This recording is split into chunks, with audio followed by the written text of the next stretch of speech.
Hi there, I'm Jeannie. Welcome to Cakes and Aprons. Today we are going to 1960 to make the mystery or magic tomato soup cake. But before we do, I want to show you this really sweet apron that I have.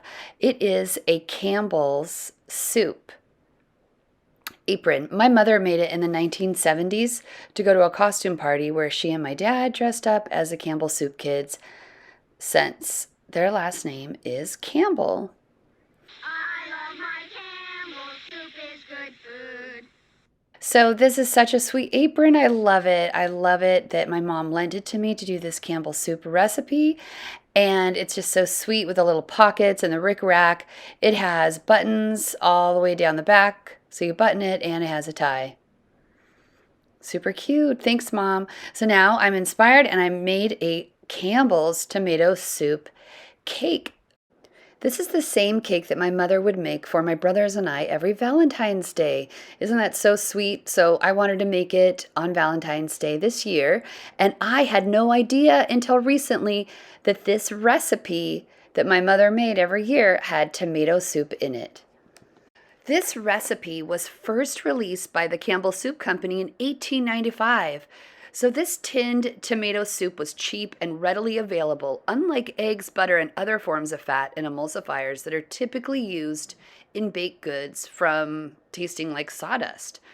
So in cakes, the fat can be replaced by pureed fruit or vegetables, and the condensed soup qualifies for that, which is why it's easy to see how reaching for a pantry staple in the time of shortages occurs.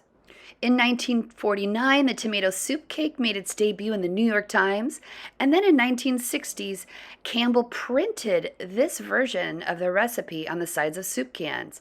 By 1964, The Joy of Cooking ran a recipe for mystery cake, confiding in readers that the deep secret is tomato, which is, after all, a fruit. I tried this recipe, this cake, a couple different ways before I landed on the one that I'm going to show you today. It is such an amazing cake. I feel like when I'm tasting it, it's probably one of the best cakes I've ever made. I'm going to share that particular recipe with you today. But for me, I had to run to the store a couple times before I felt like I got this cake to perfection. And I started wondering, what was it like in the 1960s to go grocery shopping? So you would head to your local grocery store. In the 1960s and 70s, grocery stores started popping up in suburbia, and the grocery cart came out, which allowed you to have a longer grocery list. If you bought a can of soup, you could buy 6 for 89 cents. Grocery stores started using cellophane wrap around the 1960s. This made it easier for people to buy already packaged meats, but there weren't that many selections, so people still loved to use the butcher. If you were buying vegetables, you wouldn't put it in a plastic bag. Paper bags were used. They were usually stored in little compartments under where the vegetables were being displayed. Plastic in the 1960s was still seen as something that was not to be used temporarily, but for the long haul. So it was all about the paper bags. You would have paper bags in store and carry out your groceries in paper bags out of the store. When it was time to purchase your groceries, you stood in a grocery store line, and you'll notice there are no self-checkouts. Everything was hand done by usually the ladies that worked behind the checkout counters. They would use the manual cash registers. Of course, no computers were used at the grocery store lines these days.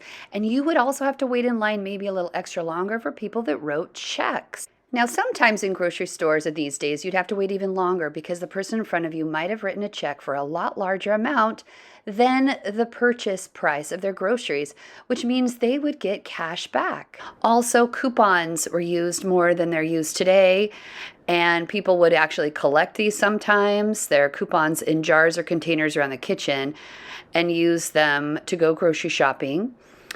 So the grocery store line took a little bit extra time, but once you were ready to go and your groceries in a paper bag, you could head back home. It was very helpful to have children or somebody else help you carry those groceries. They didn't even need to, use their hands for seat belts. Those weren't used then. They could just carry the groceries on their lap, and you could race off home and make your tomato soup cake. So here we go. The recipe that I'm sharing with you today is based on the magic tomato soup cake or mystery cake of the 1960s. You will notice that in all the recipes, though, that I have in my blog listed below, you always mix your dry ingredients first. Notice that I'm keeping my flour fluffy by spooning it gently into the cup and not pressing it down. Then after your dry ingredients are sifted, add the wet ingredients using 1 can of tomato soup. You're going to use margarine, or butter in my recipe, but you could also use the shortening.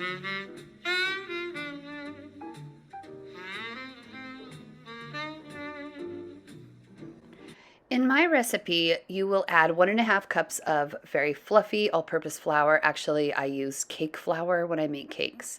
1 cup of sugar.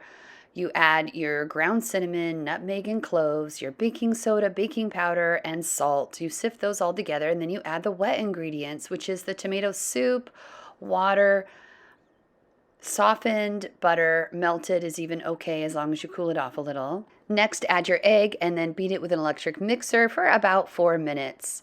Finally, you fold in your 1.5 cups of raisins. That's what I did. I even soaked mine in water for a little bit to get them nice and fluffy. And I used 3/4 cups of ground walnuts. So fold these all in and then pour them into your greased and floured 9-inch round baking pans. Next, bake at 350 degrees for 30 to 35 minutes. Mine took exactly 33 minutes. For my frosting, I used the older version of the tomato soup cake recipe. I used the one closer to the 1940s and 50s, which has the cream cheese. The 1960s magic cake or mystery cake had chocolate frosting. I love the cream cheese frosting paired with a spice cake. So this is what I used: cream cheese, 2 tablespoons of milk, vanilla, and of course powdered sugar. I ended up adding a little more powdered sugar at the end because mine did not seem as stiff as I wanted it. Finally, I cut out a pattern using the bottom of my cake pan, and I made my 2 cakes into the shape of a heart. I have noticed that some people put their cake together. You can hold it together with straws and then cut a shape out through both cakes frosted in the middle, but I didn't. I put frosting on my cake pan to keep my cake in place. Then I do 1 cake at a time, getting my layers, putting the cream cheese frosting. You can see at first it was a little drippy, so after I did this part, I actually added more powdered sugar to do all of the edges and the final top. So right here, my frosting is a little thicker.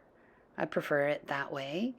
It's easier to glide on. And then I just didn't think my pattern of the heart was good enough, so I accentuated it by dyeing the rest of my frosting red and making a heart on top. I am so excited to share this cake with you. This cake is so moist. You can tell that already. It looks absolutely scrumptious. Oh my goodness. Super good. Super, super good. Hey, super good. I think if you like carrot cake or spice cake, that's what this is like.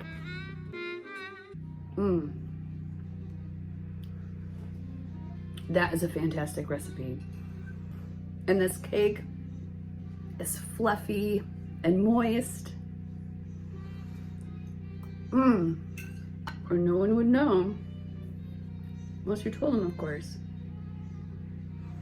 It was made out of this tomato vegetable soup. Hey, I'm not a tomato vegetable soup. A tomato's a fruit. I'm a fruit soup. Oh yes, fruit soup. It was made with fruit soup. All right, thanks so much for joining me on Cakes and Aprons. See you next time.